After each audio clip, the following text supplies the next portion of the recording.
Hello, my name is Pr1s0n and I'm going to talk for a bit about my musical project Fear is a Prison. Fear is a Prison is very lo-fi, so to go into the music creation for a bit, got Fast Tracker 2 here. Fast Tracker 2 is a program.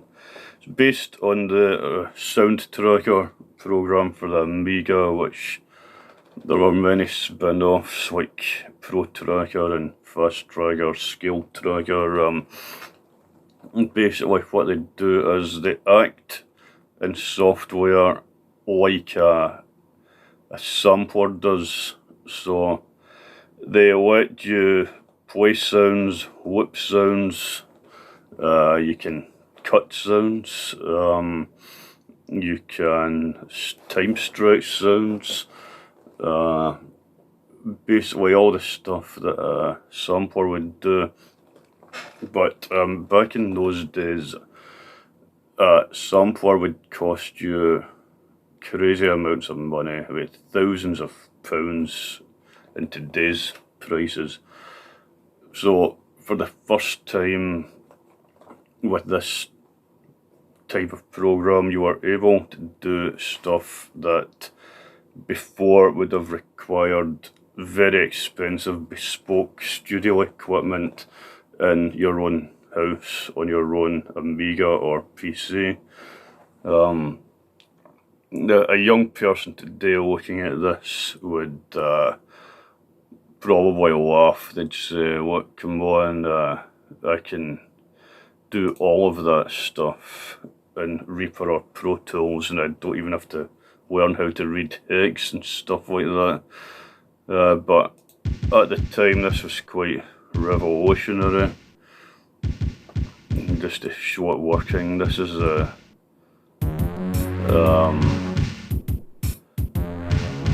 this is a basic backing track of a Terminator theme cover, which is on the YouTube.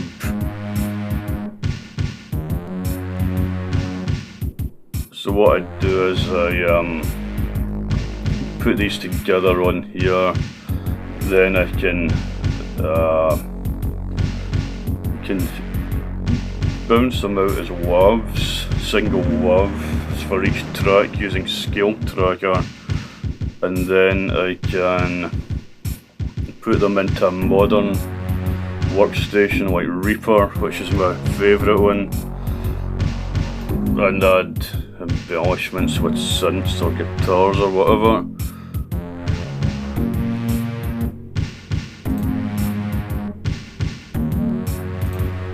So very simple to operate actually. You have your samples over here.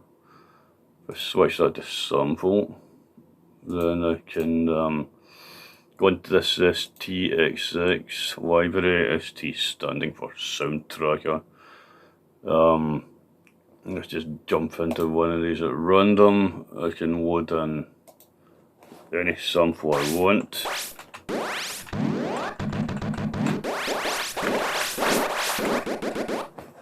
And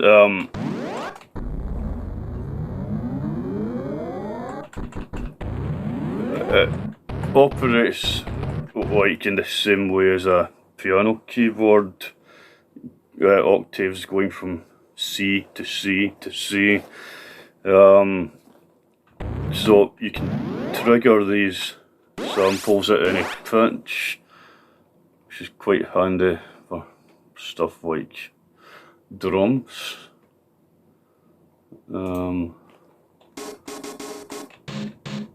That's a snare. You can get these cool piano rolls on the snare sounds if I can get a nice one. So you can piano roll them down.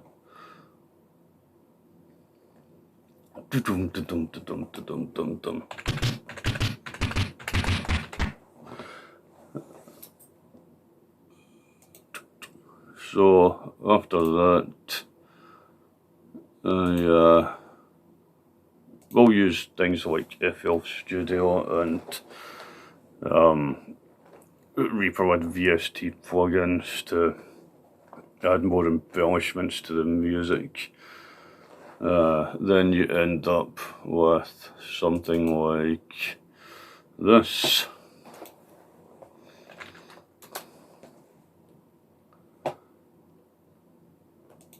And yes, to my shame, I am still using Windows 10 on this computer. Most of my other computers have been upgraded to Linux, Ubuntu, or Mint, but this one I do still have running Windows because there are issues with audio drivers for my Focusrite that I've never managed to get round with Linux yet. It's an old Focusrite, so that could be why it's not supported by Linux. I maybe need to buy next generation one, but I don't want to throw money at that until I'm sure that's what the problem is. So end up with a video like this with this sideways scrolling text and the dancing avatar.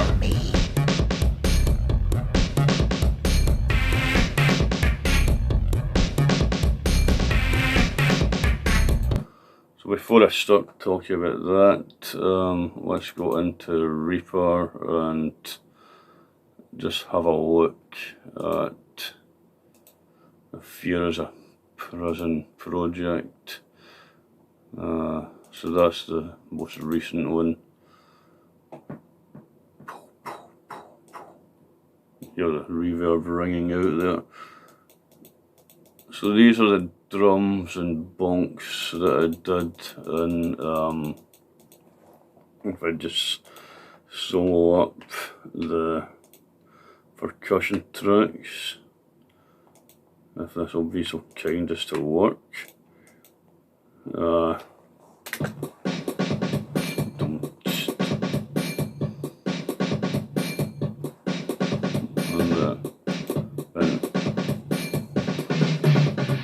That's that piano rolling thing I was talking about.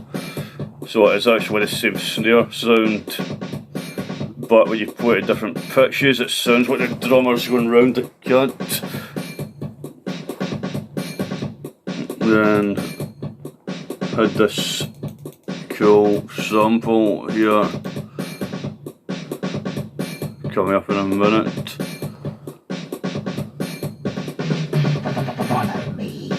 So I found that in the STX6 library and thought that sounded pretty cool, so I put it in. Then I've got this. That's a VST plugin called Rave Generator, which is triggered by MIDI, and you can just drag these sounds in. It works very similar to the fast tracker thing we were looking at. Same principles. Yeah, and easy to use. So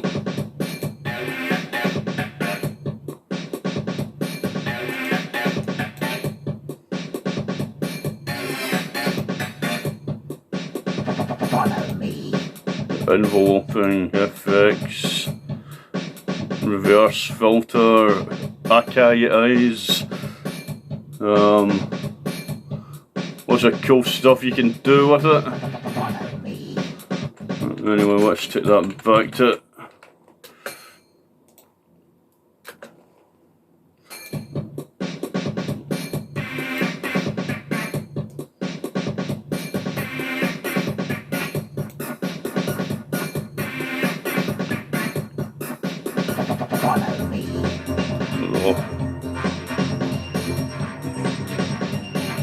That's FL Studio synth. It's called Flex. 7th Soul setting. So it's basically a bass synth generator with a bit of what do you call it, arpeggiation going on. And that's a suspended ostinato. If I silence that, you can hear that's just the same couple of notes repeated. But with this behind it, it sounds like it's still moving.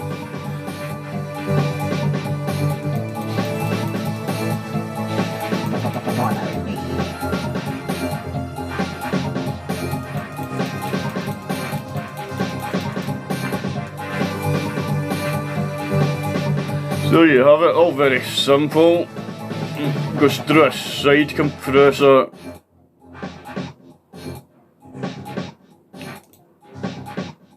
You can see it opening and closing there. That's what kind of makes electronic dance tracks pump, is that side compression. So it sounds stupid when you hear it on its own, but it actually gives a whole mix that kind of whoomp whoomp kind of feel to it.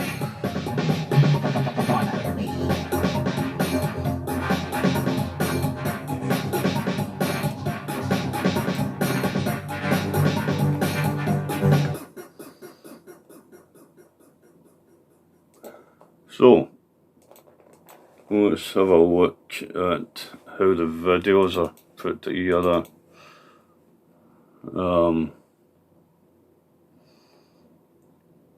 So actually, before I load Pr1s0n up, let's have a quick look at something else. So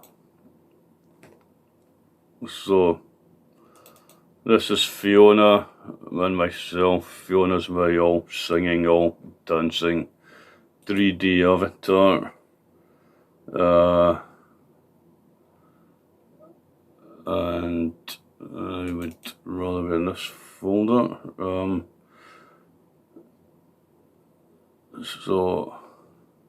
Where are we? Fiona started off as pixel art, and she was based on a Russian cosplayer called Sladko Slava, who is this lady here doing a cosplay of Elizabeth from BioShock Infinite Burial at Sea.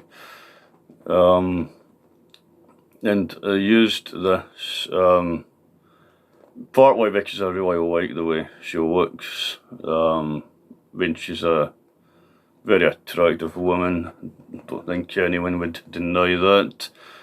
And because she was wearing this collar here, it made it easy to transform her into this.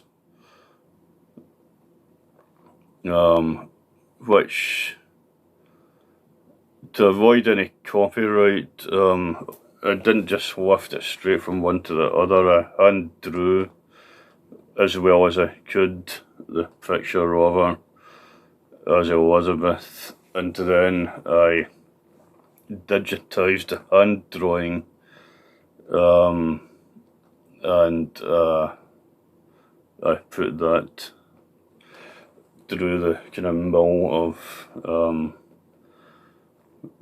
covering the hand-drawn scan up with pixels.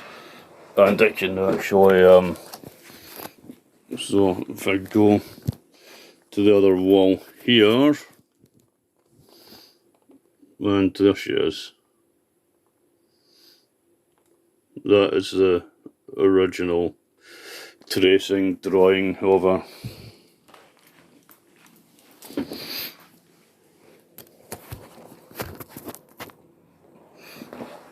So, My idea behind Fiona is she's like a bureaucrat or a civil servant, maybe a journalist, something like that. And although she's going through the motions of conforming to this ultra-conformist society that she lives in, which is basically how I envisage our future in 10 years' time, she's actually thinking secretly, this is a load of fucking shite and I want nothing to do with it. But she can't say so without jeopardising her job and her existence. So I had these thought bubbles coming out of her head where she just thinks it. Now, I thought this might be how society looked in the 20s, 30s and 40s, but in actual fact we seem to have got there a lot sooner. Now I don't literally believe that in 10 years' time people are going to have AIs following them around, you know, making sure they're wearing a red and blue tie, or you know, making sure their appearances or their thoughts are all in order, but I do see what they're doing is they're creating the illusion of individual freedom, the illusion that we can all do what we want, whereas in actual fact it's very focused on conformity. And by this, I'm not talking about a shadowy conspiracy. I'm not a conspiracy theorist. But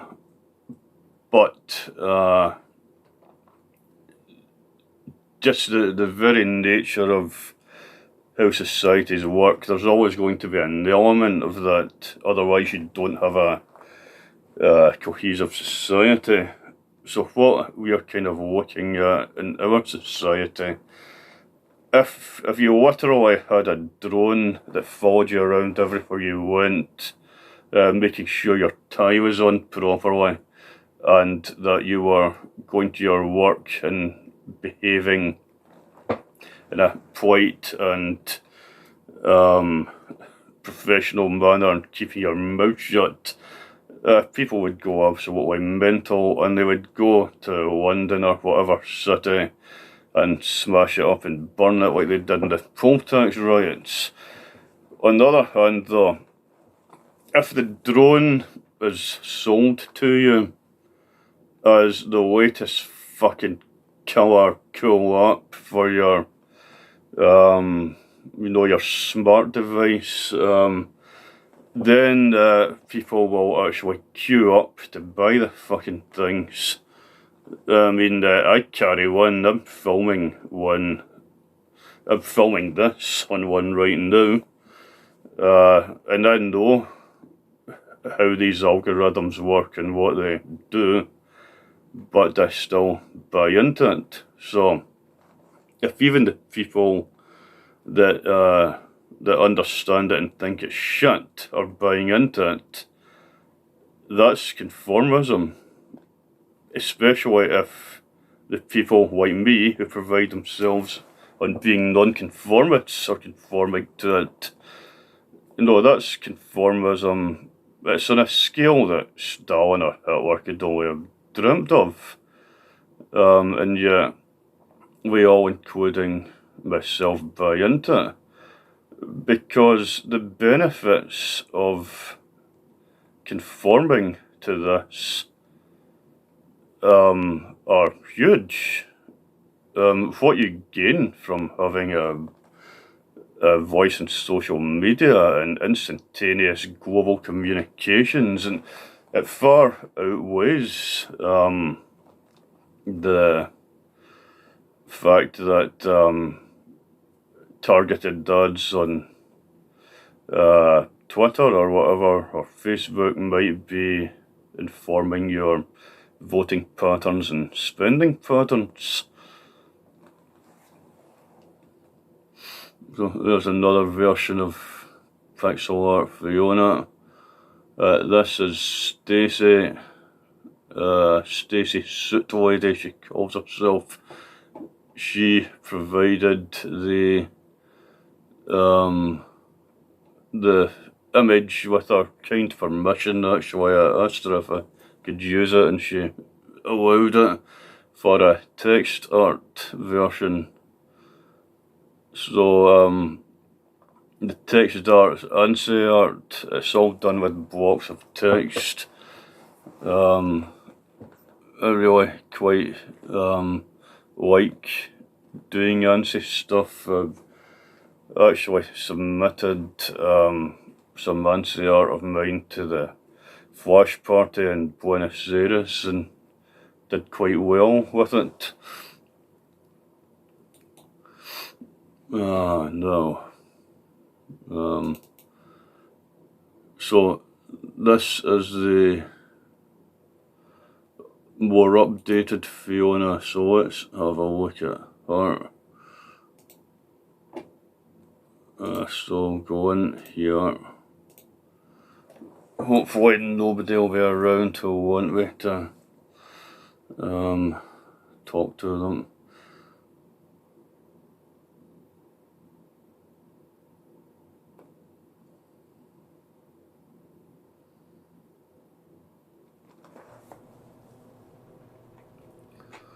So, yeah, she starts off as an orange cloud.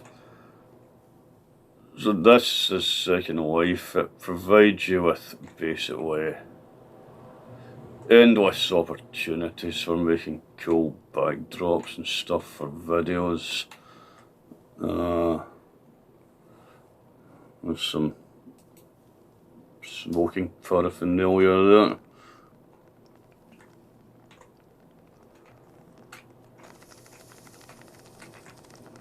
Got some books there. Fahrenheit 451 classic. Snow Crash, another classic. Snow Crash is actually the book that coined the term metaverse that you hear being thrown around so much at the moment.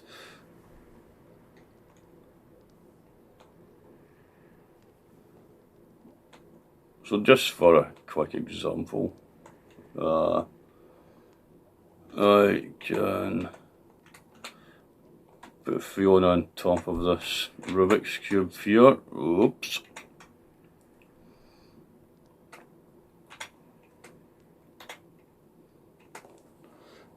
Choose a dance.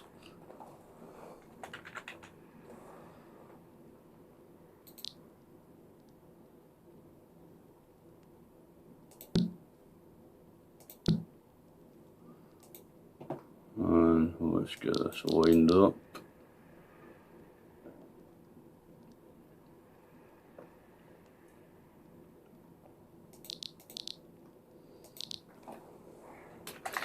There you go, so I can film that, and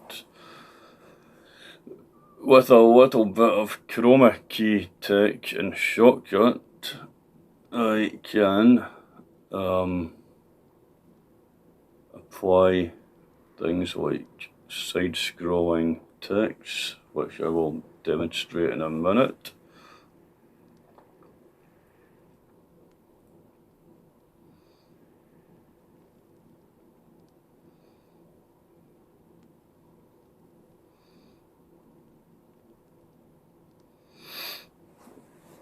Right, so coming out of here, for the text scrollers, I really love to use this Amiga utility. Where are we? Ah,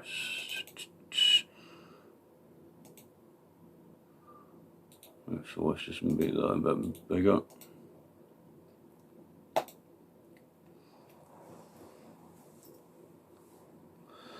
So this, the kind of concept behind my videos, it came from the Pr1s0n Now the demo scene, for those who are not familiar with it, in the 80s and 90s, particularly with computers like the Amiga, the price of software became absolutely preposterous.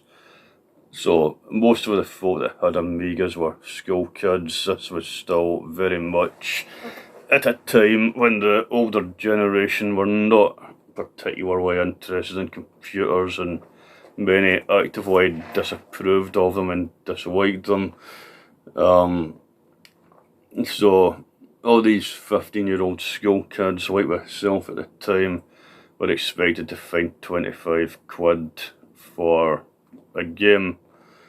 Now, 25 quid does not sound like a lot of money now, but at the end of the 1980s, it was the equivalent of nearly 100 quid in today's money.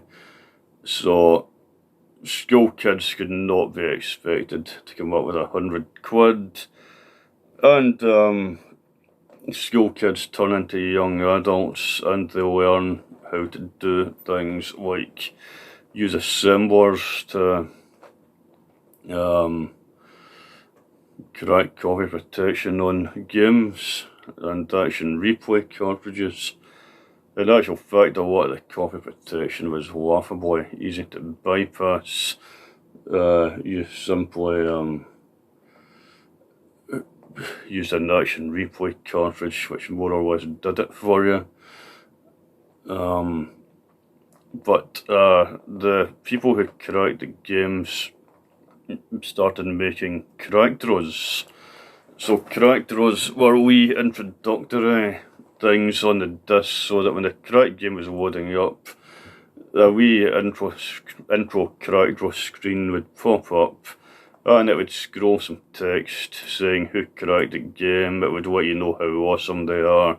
Then it would do greetings to all their friends in the business. So that people ended up being more interested in the crack draws than they were in actually playing the releases. And I was one of these folk. Actually liked collecting the crack draws and putting them in discs more than I liked playing most of the games. So this spawned the demo scene where instead of writing games, you had people writing what effectively were very sophisticated crack draws, and they were having contests to see who could do the latest, coolest, like Olympian feat of coding. So some of them were really cool. Like in the modern era now, people are still doing them in Commodore 64s, and they have them doing 3D graphics with moving vertices and all that, which really quite amazing. Anyway, how this works: go into our scroll editor, write the message. Sophia is a prison, are back with another fine piece of lo-fi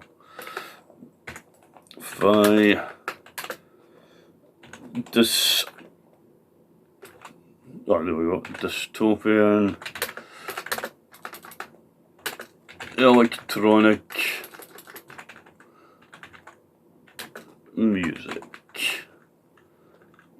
Trying to make sure I don't make any typos because it's arse going back and finding them. We are the best in the West. So you come out of here and view your message. So there's the message done on an emulated Amiga 500, which I can then screen cap with OBS, which is a screen capping and streaming video software, open source. And I would then take this and put it into shortcut. And I think with a bit of luck there should be one I made earlier, or maybe not, because I've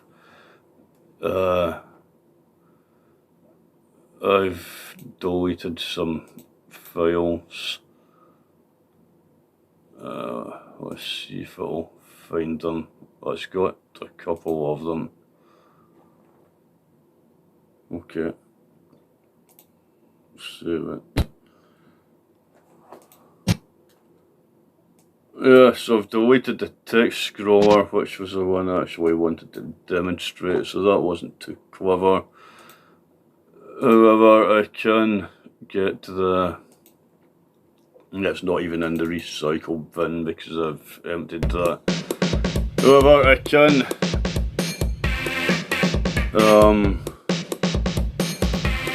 show here what's going on. So, as you can see, I've chroma keyed out the black in the text scroller that was made with the demo editor. So you can still see the star field that it was generating, and you can still see the text, but then I can overlay the video of Fiona doing breakdancing on top of it, or rather underneath it. That's kind of a nice effect. And I've got loads of these. If I go into my channel here, let's see what there is.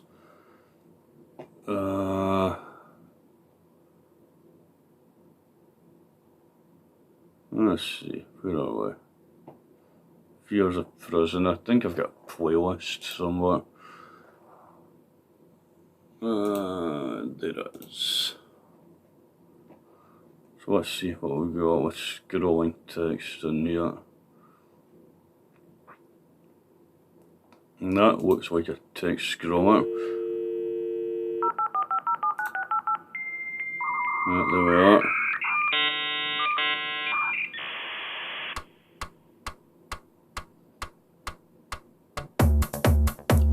So that's the noise the Amiga drive actually made when it was copying discs with text copy. This was the beauty of cracking them. Once the software was cracked, you could copy the discs as many times as you wanted with text copy and hand them out to people. Some people did it for money. I never really believed in that. I'm not at all into the idea of making money from stuff that you've essentially nicked. And I can talk about this openly because the friend and I who did it got caught, and he had price lists around at his house and he got all his stuff confiscated by the police. And an uncharacteristic fit of loyalty kept him in the amount of it actually, but I think that might be because I knew too much about what else he got up to.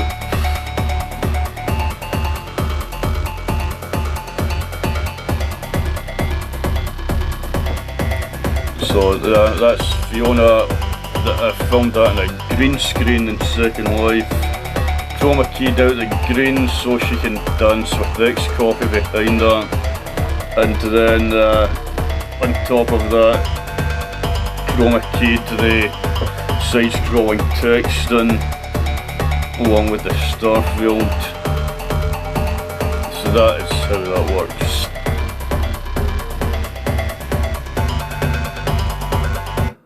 So the politics of it, I've somewhat alluded to my personal dissatisfaction with the way a lot of things are going. I try not to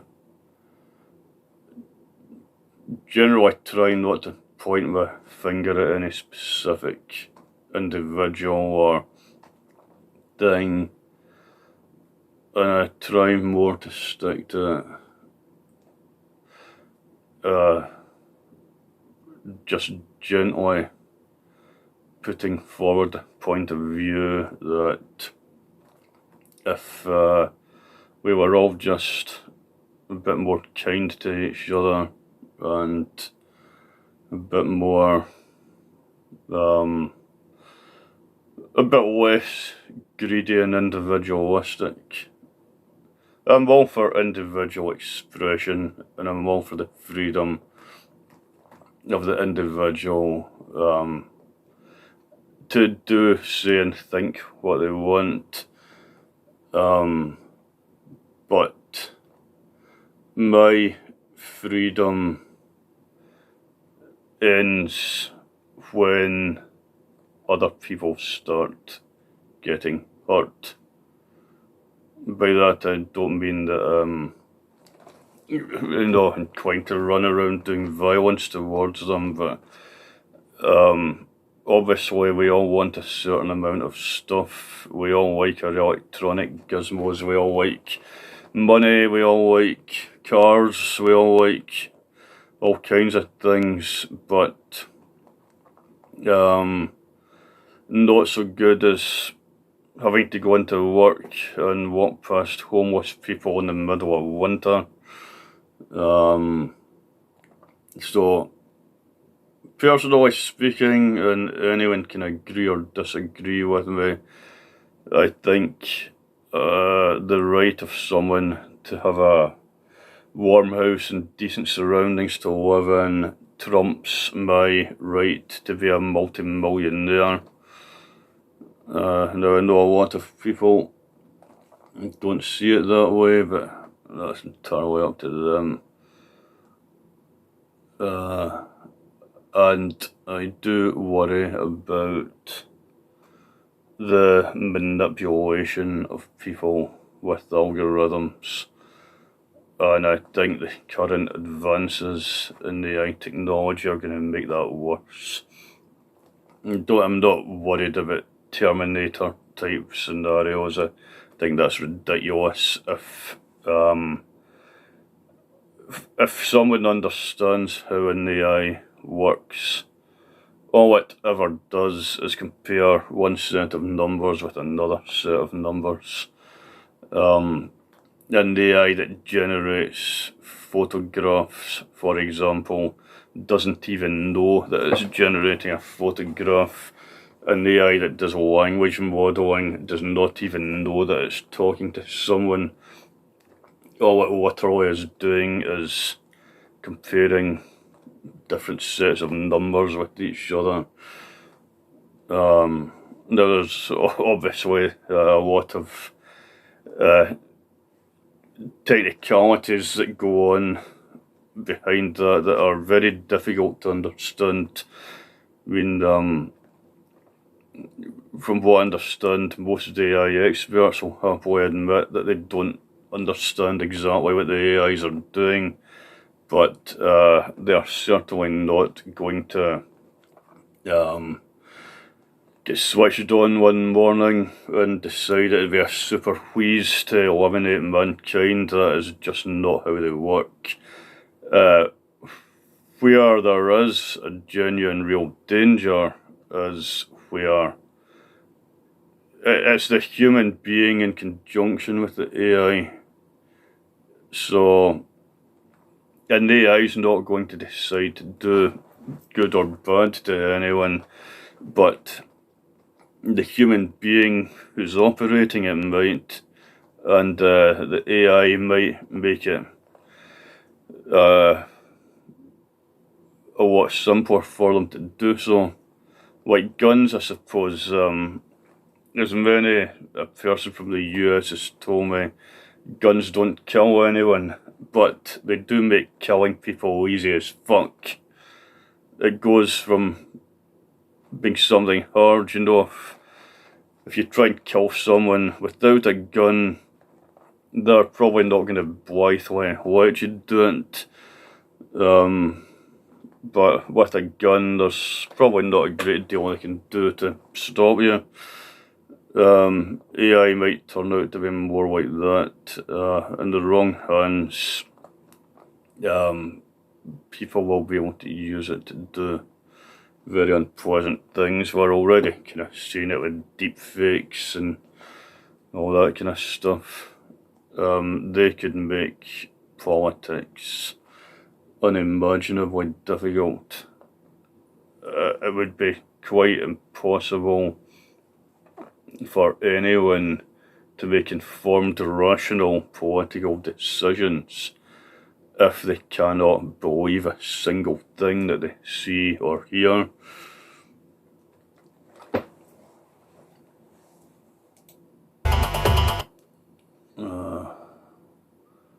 I wonder is there anything else I wanted to discuss about fear as a prison.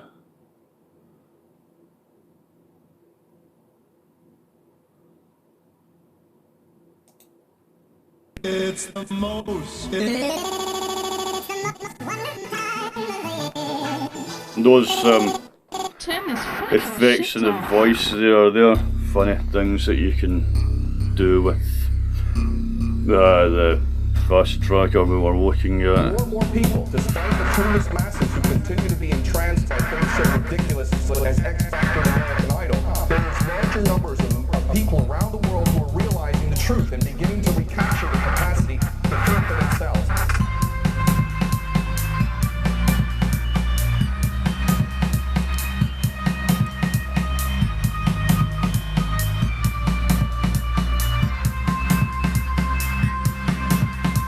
And they can see that these people who have been put in positions of public trust are defying that trust and representing an agenda which they could never speak about openly because they're nothing more than prostitutes and nothing more than minions for the powers that be. Always loved that run from Ken O'Keefe, and I think it's absolutely right. I think our media and certain interested individuals have our politicians completely bought and sold. There's only a handful of politicians in the world that I can see that you would actually trust.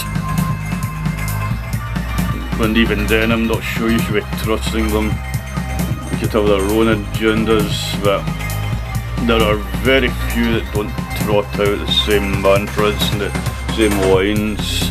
They'll never answer questions in a straight, simple way.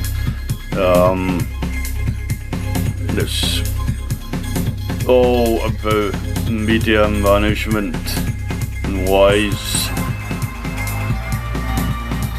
We've got Fiona there in that video with the bowler hat on. That's a very British establishment trope.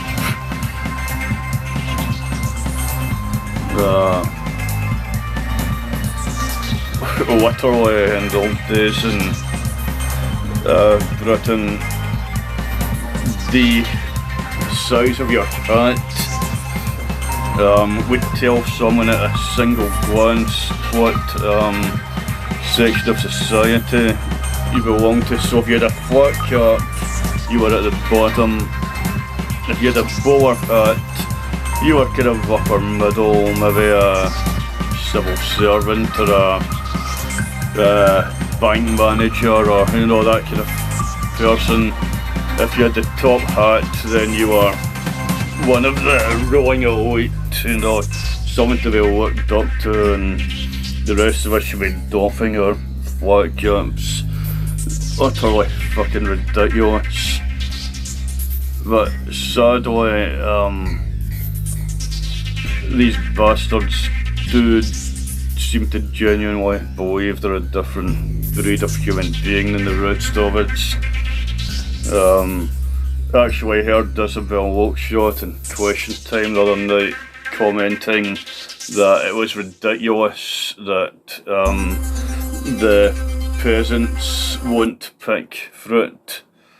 Now, is Isabel Loakshot going to take her turn at picking fruit? or media industry hacks going to do? You know, what, maybe a month of fruit picking a year? You know, no, of course not. It's for the fucking plebs she's talking about. The oiks, the ordinaries. The pond life she looks on from a lofty height or a long way beneath her in her eyes. In actual fact, she's a squalid, pathetic, mediocre shit of a person. I mean, absolutely. I don't understand why anyone would have any time for her or anyone like her. I don't understand why anyone would look up to them.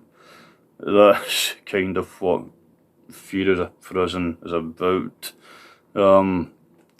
Very sorry Isabel Lockshot became the personification there of what it's against, but she certainly deserves it.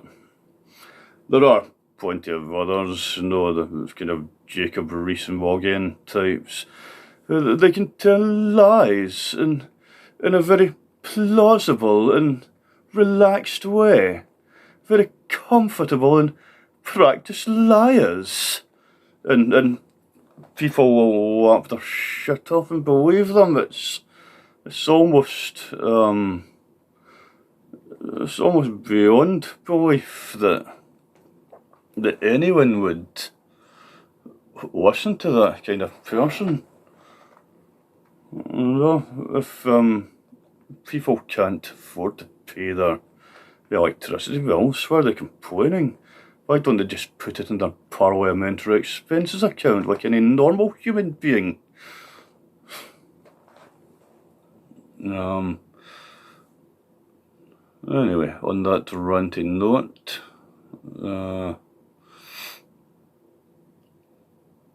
speaking of Jacob Rees-Mogg, this is Jacob Rees-Mogg, sampled from a BBC interview when he was 12 years old, and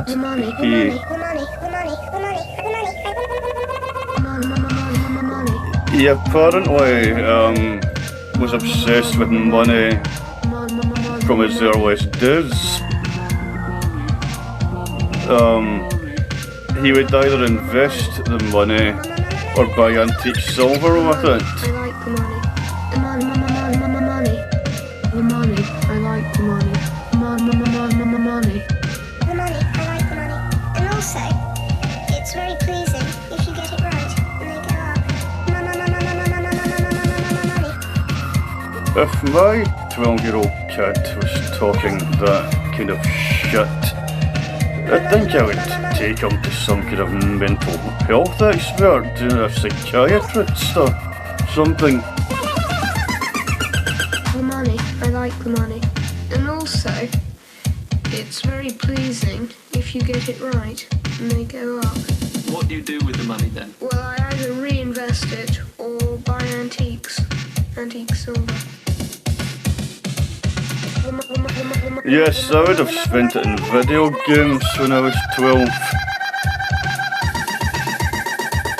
The money. I like the money. Not that that's necessarily any better than antique silver, but I don't remember ever being that obsessed with money when I was... The money. I like the money. Even now, my only obsession with money... I like the money. My only obsession with money now literally is when I don't have enough of it to live on. The minute that condition's satisfied, I no longer have any interest in acquiring more of it. I would actually much rather have some downtime to, you know, enjoy myself, have a drink, maybe make more Fears of Prison music. But certainly wouldn't be obsessing over making more money.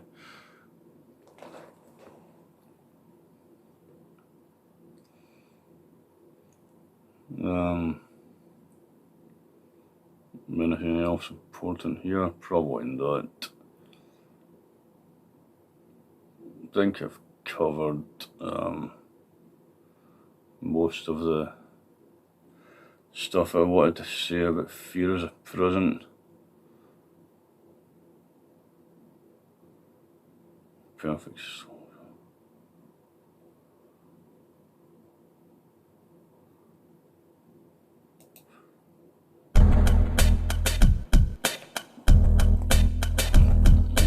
This was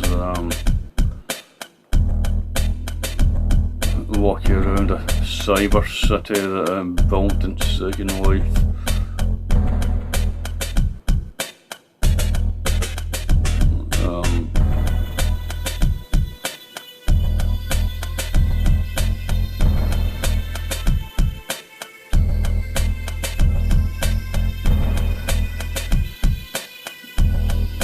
Yeah, if you watch what Fiona does in some of these videos, she'll dress like one of them, but she's actually thinking something else entirely.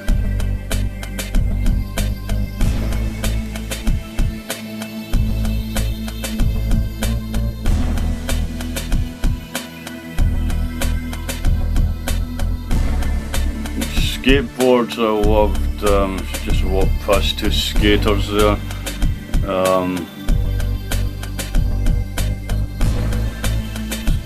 Loved skateboards because they had this kind of non-conformist edge to them. Gave them up in my teens because I fell off and broke my arms and figured it might be my head next time. But there was always this kind of thing of not being allowed to ride them anywhere and kind of trying to stick it to the man by doing it anyway.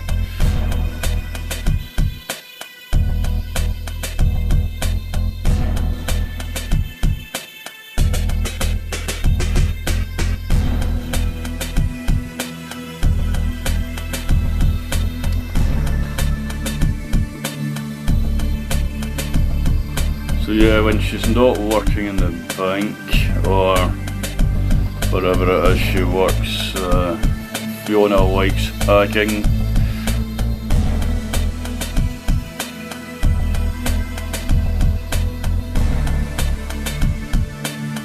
There's always something romantic about that, the kind of lone hacker who'll maybe pretend to toe the line, but the minute they're out of sight of the cameras and the surveillance devices, they can live their secret life and do their own thing.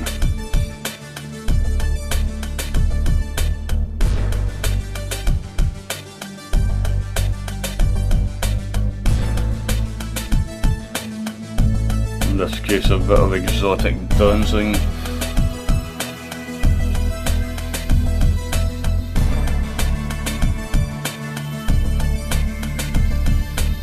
Anyway, we've now been talking for nearly an hour, and frankly I don't expect many people to watch this, so once this last video is over, I'll call it a day. That's the ins and outs of how the Fear as a Prison creative process takes place. And while it certainly is not exactly a goldmine financially speaking, I do love doing it and I get a lot of satisfaction out of it. And every so often I get someone who engages with it, kind of maybe sees something in it that they feel is relevant to their own lives or their own opinions of what's going on at the moment. So that's always a good feeling. Of course, you also get the opposite. You get people who absolutely hate it, and hate what it stands for, but that's actually valid as well. The thing that's most invalidating is when people hear it and it just doesn't make them think or feel anything at all. That's the worst reaction. That accounts for like 80% of... found that with pretty much all the artistic projects I've ever done. If you take 10 people, usually one of them will love it, one of them will hate it, and the other 8 just won't really be that fussed either way about it. Anyway, enough for this video.